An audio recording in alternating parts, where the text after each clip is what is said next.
B.W.S.L agreed this morning upon the request of government, their board of directors, to offer the following relief: a one-off $1 million contribution to the government to be disbursed upon request. So again, it makes the point that we are going to have, we already have, and will continue to have enough cash in hand to take care of our healthcare workers and to purchase the equipment required in the course of the struggle. So a one-off $1 million contribution to the government, 25% reduction in water rates to residential customers who consume less than 3,000 gallons per month.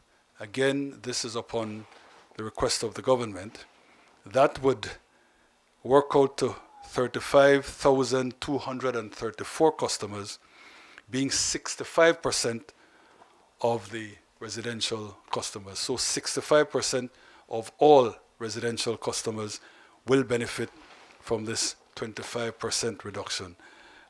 This, in the first instance, is for the months of March, April, and May, with the possibility of a further extension should the circumstances warrant. In terms of B.E.L, now you know that they had already pledged $1 million. They had their own press conference. If they don't collect money, then they can't pay for the supply of electricity. They must cover the cost of power, which they don't themselves generate. But nevertheless, we've asked them to relook at their position, which would probably mean that government would then itself have to subsidize the payment of these bills. B.T.L is describing their relief as amounting to in excess of $7 million, but here's how it's broken down.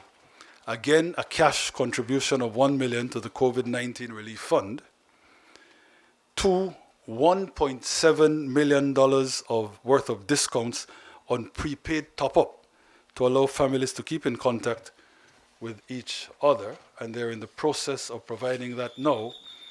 And then a $0.6 million increase in bandwidth to enable Belizeans to work and study from home.